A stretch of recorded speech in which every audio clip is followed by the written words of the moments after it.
আবু হুরায়রা রাদিয়াল্লাহু তাআলা আনহু বলেন, রাসূল সাল্লাল্লাহু আলাইহি ওয়াসাল্লাম বলেছেন, ইন্না লিল্লাহি মিয়া রাহমা, আল্লাহর নিকটে ছিল 100টি দয়া। আল্লাহর নিকটে ছিল 100টি দয়া। আনজালা মিনহা রাহমাতান ওয়াহিদা বাইনাল জিন্নে ওয়াল ইনসি ওয়াল হাওয়ামি ওয়াদ দাওয়াবে অবেহা ইয়াতাতাফুনা অবেহা ইয়াতারাহামুনা অবেহা তাতুফুল ওয়াহশা আলা ওয়ালাদিহা ওয়া আখখারাল্লাহু তাআলা ওয়াহিদা ইয়ারহামু বিহা ইয়াউমাল কিয়ামা আলা ইবাদিহি। আল্লাহর নিকটে ছিল 100টি দয়া। তার একটি দয়া আল্লাহ মানুষের মাঝে, জিনের মাঝে, পশু প্রাণীর মাঝে, হিংস্র প্রাণীর মাঝে বিতরণ করে দিয়েছে। একটি। সারা পৃথিবীর পশু প্রাণী একটি দয়ার ভাগ পেয়ে পরস্পরে নরম হয়ে যায়, পরস্পরে সদাচরণ করে। একটি দয়ার ভাগ পেয়ে হিংস্র প্রাণী তার বাচ্চাকে আদর করে। একটি দয়ার ভাগ পেয়ে মানুষ তার ছেলে মেয়েকে আদর করে চুমা খায়। একটু কেঁদে উঠলে লাফ দিয়ে তাকে কোলে নিয়ে আদর করে, প্রয়োজন জানতে চায়। একটি দয়ার ভাগ পেয়ে গাভী তার বাচ্চাকে জিহ্বা দিয়ে চাটে। একটি দয়ার ভাগ পেয়ে কুকুর তার বাচ্চাকে আদর করে জিহ্বা দিয়ে চাটে। একটি দয়ার ভাগ পেয়ে সাপ তার বাচ্চাকে আদর করে ডাকে। একটি দয়ার ভাগ পেয়ে বাঘ তার বাচ্চাকে আদর করে ডাকে। একটি দয়ার ভাগ পেয়ে সারা পৃথিবীর প্রাণী তার নিজের ছেলে মেয়েকে, বাচ্চাকে আদর স্নেহ করে। 99টি দয়া আল্লাহ নিজের কাছে রেখেছেন। ইয়ারহামু বিহা আলা ইবাদিহি ইয়াউমাল কিয়ামা। এই 99টি দয়া দিয়ে আল্লাহ বিচার মাঠে মানুষকে ক্ষমা করবেন। তাহলে তিনি বিচারের মাঠে কত দয়াশীল হবেন। এরপরে আল্লাহ কঠোর। 3 শ্রেণীর মানুষের সাথে আল্লাহ কথা বলবেন না। এরপরে আল্লাহ যখন বিচার আরম্ভ করবেন তখন বলবেন, লা তামলিকু নাফসুন লিনাফসিন শাইআ ওয়াল আমরু ইয়াওমাইযিন লিল্লাহ। আজ কোনো মানুষ কোনো মানুষের কোনো উপকার করতে পারবে না। একচ্ছত্র মালিকানা আল্লাহর হাতে থাকবে। সেই দিন তিনি বলবেন, আইনাল জব্বার আইনাল মুতাকাব্বির। স্বৈরাচারী, স্বেচ্ছাচারী, অহংকারী, বদমেজাজিরা কোথায়? আনা মালিকুল আমলাক, আমি হচ্ছি রাজাধিরাজ।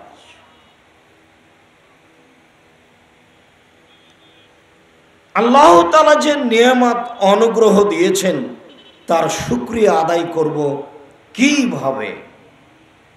আবু হুরায়রা রাদিয়াল্লাহু তাআলা আনহু বলেন, রাসূল সাল্লাল্লাহু আলাইহি ওয়াসাল্লাম বলেছেন, লা ইয়াকুদু কওমুন ইয়াযকুরুনাল্লাহ। যখন কোনো সম্প্রদায় কোনো জায়গাতে বসে, তারপর আল্লাহকে স্মরণ করে, আল্লাহকে ডাকে, ইল্লা নাযালাত আলাইহিমুস সাকিনা, তখন তাদের উপরে আল্লাহর পক্ষ থেকে নিরাপত্তা অবতীর্ণ হয়। ওয়া গাশিয়াতহুমুর রাহমা, আল্লাহর দয়া তাদেরকে ঢেকে নেয়। ওয়া হাফাতহুমুল মালায়েকা, ফেরেশতা তাদেরকে চতুর্দিক থেকে ঘিরে ধরে। ওয়া যাকারাহুমুল্লাহু ফিমান ইনদাহু, আর আল্লাহ তাআলা তার পাশে যারা বড় বড় ফেরেশতা থাকেন তাদের সামনে অহংকার গৌরব করে বলেন, এরাই সেই মানুষ যাদের তোমরা সৃষ্টি করতে নিষেধ করেছিলে। দেখো আজকে আমার কিভাবে শুকরিয়া আদায় করে। বলে সুবহানাল্লাহ, বলে আলহামদুলিল্লাহ, বলে আল্লাহু আকবার, বলে লা ইলাহা ইল্লাল্লাহ। এরাই ওরা যাদের ব্যাপারে তোমরা বলেছিলে ওদের সৃষ্টি করেন না, ওরা মারামারি করবে, ওরা সমস্যা সৃষ্টি করবে, ওরা দাঙ্গামা হাঙ্গামা করবে। আমি বলেছিলাম আমি যা জানি তোমরা তা জানো না। আজকে দেখো তার বাস্তবতা, কিভাবে তারা আমার শুকরিয়া আদায় করে। রাসূল সাল্লাল্লাহু আলাইহি সাল্লাম বলেন, লা ইয়াস্তামিউ কওমুন ফি বাইতিন ইয়াতলুনা কিতাবাল্লাহি ওয়া ইয়াতাদারুসুনাহু। যখন কোনো জায়গায় কোনো মানুষ বসে, আল্লাহর কোরআন মাজিদ পড়ে, সেই নিয়ে তারা আলোচনা পর্যালোচনা করে, তখন আল্লাহ তাআলা সেই জায়গার উপরে নিরাপত্তা অবতীর্ণ করেন। সে জায়গাকে আল্লাহ ফেরেশতা দিয়ে ঘিরে দেন, সেই জায়গাকে আল্লাহ দয়া রহমত দিয়ে ঢেকে দেন। ফেরেশতার সামনে তিনি গর্ব অহংকার করে বলেন, এরাই ওরা যাদের ব্যাপারে তোমরা সৃষ্টি করতে নিষেধ করছিলে। রাসূল সাল্লাল্লাহু আলাইহি ওয়াসাল্লাম বলেন, আফজালু যিকরি লা ইলাহা ইল্লাল্লাহ ওয়া আফজালু দুআই আলহামদুলিল্লাহ। সবচেয়ে উত্তম জিকির হলো লা ইলাহা ইল্লাল্লাহ, সবচেয়ে উত্তম দোয়া হচ্ছে আলহামদুলিল্লাহ। এত বড় বিশাল ভূখণ্ডের বিনিময়ে আল্লাহর কাছে কি দিব? সিজদা করে শুকরিয়া আদায় করতে হবে। অন্তত এখনকার মতো মুখে বলি আলহামদুলিল্লাহ। এটাই তাকে সন্তুষ্ট করার সবচেয়ে বড় মাধ্যম। এতে তিনি খুব বেশি সন্তুষ্ট হন, বেশি খুশি হন যে আমরা বললাম আলহামদুলিল্লাহ। সব প্রশংসা আল্লাহ তাআলার জন্য। এখানে দুটো বাক্য জিকিরের জন্য রাসূল সাল্লাল্লাহু আলাইহি ওয়াসাল্লাম বলেন, লাক্কিনু মাউতাকুম লা ইলাহা ইল্লাল্লাহ। মরে মরে জান যায় যায় এমন মানুষের পাশে তোমরা বলো লা ইলাহা ইল্লাল্লাহ। এটাই উত্তম জিকির। কেন? মান কানা আখিরু কালামিহি লা ইলাহা ইল্লাল্লাহ ফাদাখালাল জান্নাহ।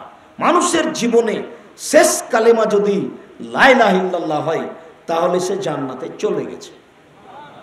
যার কারণে মুমূর্ষু ব্যক্তির পাশে কোরআন মাজিদ পড়ে আমরা তার তেমন উপকার করতে পারবো না, সূরা ইয়াসিন পড়ে তার তেমন উপকার করতে পারবো না। তবে আমরা যদি তার পাশে বলি লা ইলাহা ইল্লাল্লাহ, সুবহানাল্লাহ, আলহামদুলিল্লাহ, আল্লাহু আকবার, যদি আমরা পাশে বলি লা ইলাহা ইল্লাল্লাহ, এরই ফাঁকে সেও যদি কোনো সময় বলে লা ইলাহা ইল্লাল্লাহ, তাহলে সে জান্নাতে চলে গেছে। এইভাবেই রাসূল সাল্লাল্লাহু আলাইহি ওয়াসাল্লাম বলেন। একমাত্র হামদ আর জিকির দিয়েই আল্লাহর শুকরিয়া আদায় করতে পারি, যেটা আল্লাহ তাআলা আমাদের বললেন যে লাইন শাকারতুম লাযিদান্নাকুম।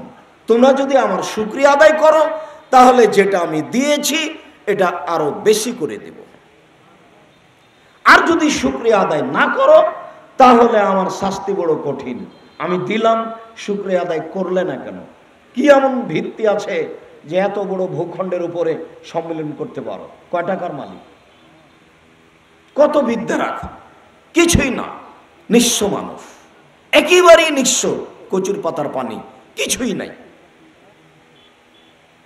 তাই তো যখন তখনই বলি আমার হাতে টাকা নাই, একথা সত্য, এখানে প্রতিষ্ঠান গড়ব, একথা সত্য, ইনশাল্লাহ গড়বই গড়ব।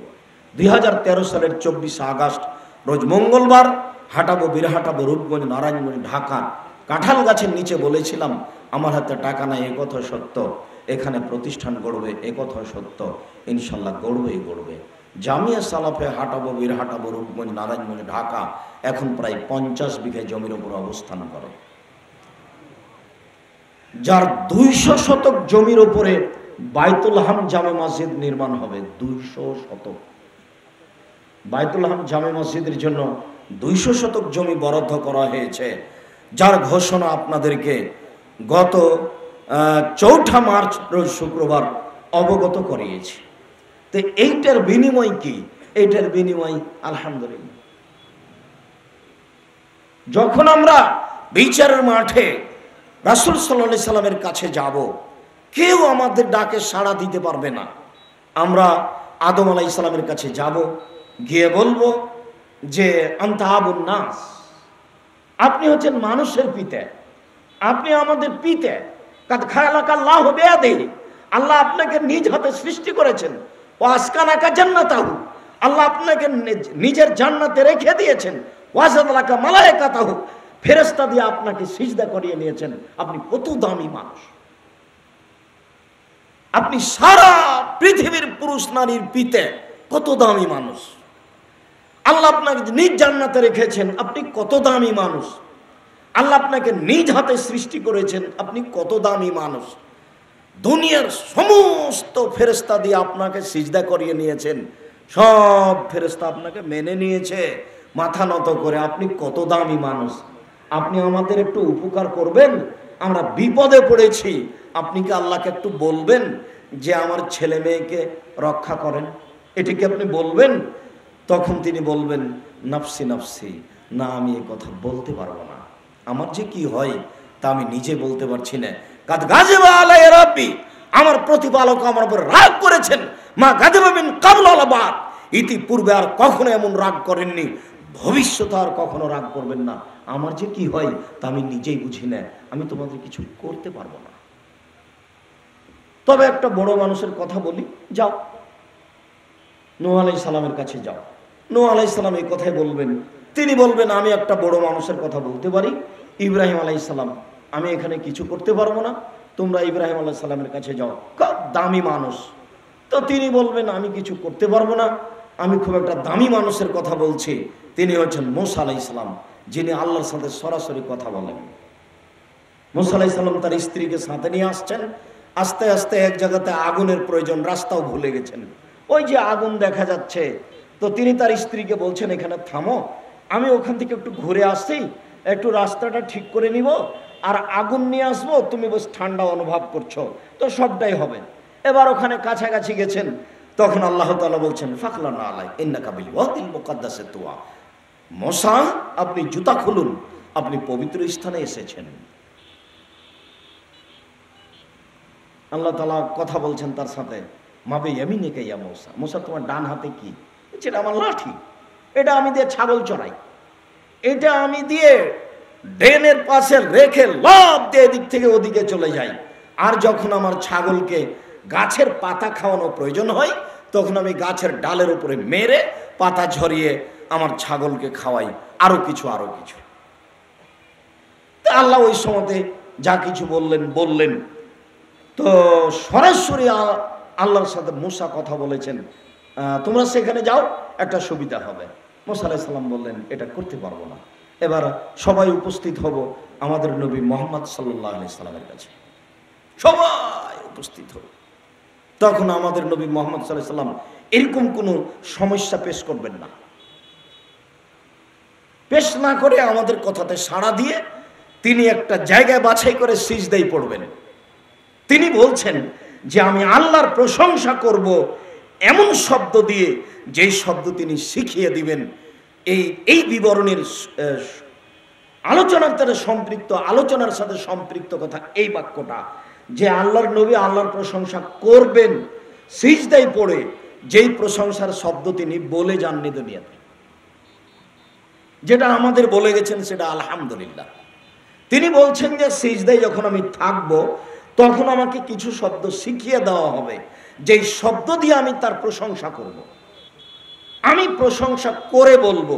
তার মানে ওখানে কিছু বলতে হলে আগে প্রশংসা করতে হয়, নইলে উনি কথায় গ্রহণ করেন না, আপনার কথায় অ্যালাউ করবেন না। আগেই বলতে হবে আলহামদুলিল্লাহি রাব্বিল আলামিন, বিশ্বজগতের প্রতিপালকের জন্য প্রশংসা, সে আল্লাহর জন্য সমস্ত প্রশংসা, বিশ্বজগতের প্রতিপালক আল্লাহ তাআলার জন্য।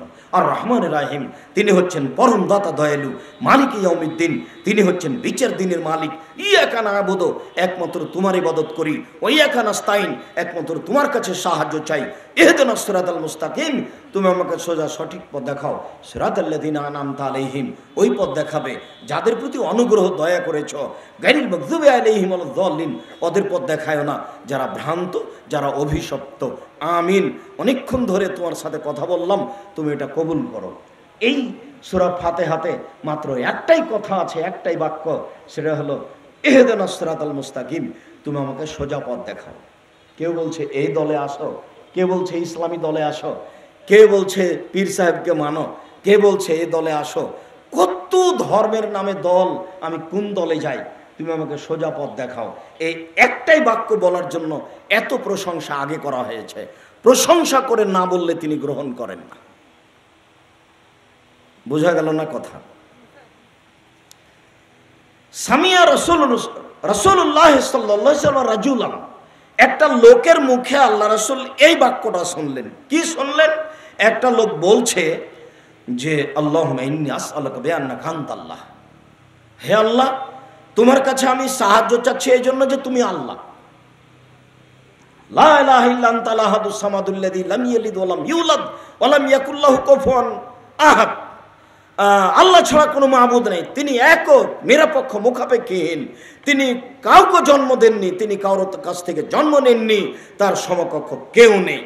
এরকম যখন প্রশংসা লোকটা করলো, তখন আল্লাহ রাসূল বলছেন, দেখেন আল্লাহ রাসূল বলছেন দা বিসমিল আযম, লোকটি ইসমে আজম দিয়ে দোয়া করেছে, লোকটি ইসমে আজম দিয়ে দোয়া করেছে, আল্লাহর বড় নামের মাধ্যমে দোয়া করেছে। এই যা দাবেহি উজিবা, এই দিয়ে দোয়া করলে কবুল করা হয়, এই দিয়ে দোয়া করলে কবুল করা হয়। ওই যে সয়লাবিহি আতা, এই দিয়ে চাওয়া হলে দিয়ে দেওয়া হয়, এই দিয়ে চাইলে দিয়ে দেওয়া হয়, এই দিয়ে চাইলে দিয়ে দেওয়া হয়। তার মানে ইসমে আজম দিয়ে যদি কিছু চাই তাহলে সহজেই পাবো। কেন? ইসমে আজম মানে ওর অনেক প্রশংসা হয়েছে। বলেছি লা ইলাহা ইল্লাল্লাহ, বলেছি আল আহাদুস সামাদুল্লাযী লাম ইয়ালিদ ওয়া লাম ইউলাদ, তিনি একক, নিরপেক্ষ, মুখাপেক্ষীহীন, তিনি কাউকে জন্ম দেননি, কারো থেকে জন্ম নেননি, তার সমকক্ষ কেউ নেই। তাতে খুব খুশি হয়েছেন। এখন আল্লাহর নবী বলছেন, হ্যাঁ, এইভাবে বললে যা চাইবে তাই পাওয়া যাবে, যা চাইবে তাই পাওয়া যাবে।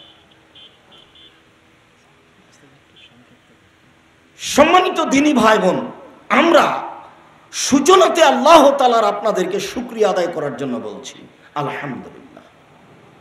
সম্মানিত দিনী ভাই বোন, আমরা জামিয়া সালাফিয়া তেঘরা বিরল দিনাজপুরের সালাফি কনফারেন্সের সূচনার আলোচনায়, উদ্বোধনী আলোচনায় উপস্থিত সমস্ত দিনী ভাই বোনকে আল্লাহ তাআলার কাছে শুকরিয়া আদায়ের জন্য অনুরোধ জানাচ্ছি আলহামদুলিল্লাহ। যারা আমার দেশে বিদেশে অনলাইনে আমাদের সাথে রয়েছেন, সমস্ত দিনী ভাই বোনকে আবারও আল্লাহর শুকরিয়া আদায়ের জন্য অনুরোধ জানাচ্ছি আলহামদুলিল্লাহ। এতে তিনি খুশি হবেন, আমরা যা চাইব তাই পাবো ইনশাআল্লাহ। সময়ের গতিতে বলবো সুবহানাল্লাহি ওয়া বিহামদিহি সুবহানাল্লাহিল আযীম, সুবহানাল্লাহি ওয়া বিহামদিহি সুবহানাল্লাহিল আযীম। সমাদের গতিতে বলবো সুবহানাল্লাহি আলহামদুলিল্লাহি ওয়া লা ইলাহা ইল্লাল্লাহু আল্লাহু আকবার। এই চারটা কথার ব্যাপার আল্লাহ রাসূল বললেন, খুজু আন্নি, তোমরা গ্রহণ করো, খুজু, তোমরা ঢাল গ্রহণ করো। তো সাহাবীগণ বলছেন, কি ব্যাপার, শত্রু চলে এসেছে নাকি? কাদ হাজারাল আদব, শত্রু চলে এসেছে নাকি? এভাবে বলছেন কেন? তখন আল্লাহ রাসূল বলছেন, না না, শত্রু আসেনি, তোরা জাহান্নাম থেকে বাঁচো। এই চারটা বলো, তাহলে বিচারের মাঠে জাহান্নাম থেকে বাঁচানোর জন্য সামনের দিক থেকে আসবে, পিছনের দিক থেকে আসবে, আর এটা হবে স্থায়ী সম্পদ। অতএব আল্লাহর প্রশংসা করি। আবারও বলছি, সম্মানিত দিনী ভাই বোন, আমি যখন জুমার খুতবায় বসতে বলেছিলাম, তখন উঠে যাওয়ার পদ্ধতি আমার কাছে পছন্দ হয়নি, মনে কিছু নিয়েন না। আমি আব্দুর রাজ্জাক বিন ইসু, অন্তত আপনাদের কাছে নতুন নই। কাজেই এটা সালাফি কনফারেন্স, সাহাবী তাবিদের নীতিতে যেই কাজ কর্ম হয় সেটাকেই সালাফি বলা হয়। আমরা সালাফি কনফারেন্সে এসেছি, এরপরে ইচ্ছা মতো ঘুরে বেড়াবো, বাদাম খাবো। আমি দুঃখিত, আপনাদের অনেক ভালোবাসি। সম্মানিত দিনী ভাই বোন, এরকম দুর্বল আচরণ দেখাবেন না, আমি কষ্ট পাবো আর আপনারা ক্ষতিগ্রস্ত হবেন, এটা করা হবে না। সালাফি কনফারেন্সের একটা ভিন্ন শিষ্টাচার, আদাব বাস্তবায়ন করার, রক্ষা করার প্রাণপণে চেষ্টা করতে হবে। আল্লাহ আপনাদেরকে যেন এটা তৌফিক দান করেন। সাথে সাথে বাড়ি থেকে বের হয়েছেন, একাধিক দিন বলা আছে যে খালি টাকা পয়সা বের হতে হবে না। ফকিরে টাকা চাইবে, আপনি বলবেন মাফ করেন, এটা বলতে হবে না। মা চাচিকে বলে দিবেন খালাকে ফুফুকে বলে দিবেন, আম্মা বের হওয়ার সময় আমার হাতে কিছু টাকা দিবেন। ফকির চাইলে যেন আমি না বলি যে মাফ করো, 5 টাকা 10 টাকা আমি যেন দিতে পারি। আর আজকে এসেছেন জামিয়া সালাফিয়ার সালাফি কনফারেন্সে, জানেন যে নিঃস্ব মানুষের সম্মেলনে যাচ্ছি, যার কোনোই ভিত্তি নাই, একমাত্র আল্লাহ ভরসা, মানে কোনো ভিত্তি নাই, মানে কিছুই নেই, একেবারেই নিঃস্ব। এমন একটা নিঃস্ব মানুষের সালাফি কনফারেন্সে এসেছি, কাজেই কোথাও পয়সাপাতি খরচ করে নষ্ট করবেন না। আমি আপনাদের সাথে আছি। আমি আমার ছাত্রদেরকে অনেকদিন বলেছি, দেখো 16 বছর ছাত্র জীবনে আমি কোনোদিন কোথাও কোনো হোটেলে বসে একদিন খেয়েছি, এটা আমার মনে নেই। আমি যখন 3 দিন যাবৎ ট্রেনে উঠে থেকেছি, তখন পাউরুটি আর কলা খেতাম, এটাই ছিল খাদ্য। যদি 10টার সময়তে নাম লিস্ট করতো, 1টার সময়তে খাদ্য দিয়ে যাবে সেই জন্য, কিন্তু ওই খাদ্যটা আমাকে নিতে হবে, এটা আমি কোনোদিন হিসাব করতে পারিনি। আমার বাপ যখন লিখে দিত যে এত টাকার কালাই, এত টাকার সরিষা, এত টাকার মরসির, 1000 টাকা পাঠালাম, তখন আমার অনেক দিন 7-8 দিন যাবৎ ঘুম হতো না যে এইটার ফল কি হবে। আমার মা ফকির পেলে বলতেন ভিক্ষা দেওয়ার পরে যে আমার ছেলের জন্য দোয়া করি। আমার বাপ যখন আমাকে রেখে ফিরতেন, তখন আমার বাপের 2 চোখের পানি ঝরতো, এটা আমি বহুদিন দেখেছি। তো আপনার আমার দিনী ভাই, জামিয়া সালাফিয়া তেঘরা বিরল দিনাজপুরের সালাফি কনফারেন্সের জন্য আন্তরিকভাবে দোয়া করবেন, আল্লাহ যেন এটাকে কবুল করেন। সম্মানিত দিনী ভাই বোন, জামিয়া সালাফিয়া তেঘরা বিরলের জন্য দোয়া করবেন, আল্লাহ যেন এই জামিয়া সালাফিকে কবুল করেন। সর্ব ধরনের ফিতনা থেকে যেন আল্লাহ মুক্ত রাখেন, আল্লাহ যেন মানুষের অন্তরকে প্রশস্ত করে রাখেন, কোনো কিছু দেখে যেন মনে সংকীর্ণতা না আসে। আমার দিনী ভাই বোনকে বলছি, যা কিছু নিয়ে এসেছেন আজকে দিতে হবে, এইটা তো আছেই, সাথে সাথে বোন একটা সিদ্ধান্ত নেবেন যে আমি জামিয়া সালাফিয়াতে রড পাঠাবো, সিমেন্ট পাঠাবো, ইট পাঠাবো, আমি আমার ইচ্ছা মতো পাঠাবো। এটার ঠিকানা থাকছে, এটাই যেখানে বসে আছেন, এটাই জামিয়া সালাফিয়া তেঘরা বিরল দিনাজপুর। এখানে আপনার অর্থ সম্পদ আসবে, উপরে আপনি তার ফলাফল ভোগ করবেন। আমি যদি আপনাকে সম্মান করতে না পারি, তাহলে আপনি মনে করবেন না যে আব্দুর রাজ্জাক সাহেবের হাতে টাকাটা দিয়েছিলাম, কিন্তু তিনি আমার সাথে দেখা করলেন কিন্তু সালাম দিলেন না, বা আমি সালাম দিলাম তো কই উত্তর দিলেন না, বা আমাকে একটু বসে নাস্তা খেতে বললেন না, এটা আমার কাছে নিয়েন না। নিলে কষ্ট পাবেন, তখন আপনার নেকিটা আর পূর্ণ না হয়ে ঘাটতি হবে। আমি সাধারণ মানুষ, রাস্তাঘাটে এভাবে চলি, আপনি মনে করবেন আমার চেয়ে লোকটা দুর্বল, একে আর সালাম দিয়ে কী হবে, আর সালাম নিয়ে কী হবে। এইভাবে দিবেন, তাহলে নেকিটা সহজ হবে। সম্মানিত দিনী ভাই বোন, সকল দিনী ভাই বোনকে জামিয়া সালাফিয়া সালাফি কনফারেন্স, জামিয়া সালাফিয়ার প্রতিষ্ঠান, সব কিছুর জন্য আন্তরিকভাবে দোয়া করার জন্য অনুরোধ জানিয়ে, এখানে সেখানে না ঘোরার জন্য অনুরোধ জানিয়ে, একে সার্বিকভাবে আর্থিক সহযোগিতা করার অনুরোধ জানিয়ে আপাতত সূচনার আলোচনা এখানেই শেষ করলাম। আবারও বলি আলহামদুলিল্লাহ, আলহামদুলিল্লাহ, আলহামদুলিল্লাহ। সুবহানাকাল্লাহুম্মা ওয়া বিহামদিকা আশহাদু আল্লা ইলাহা ইল্লা আনতা আস্তাগফিরুকা ওয়া আতুবু ইলাইক। আসসালামু আলাইকুম।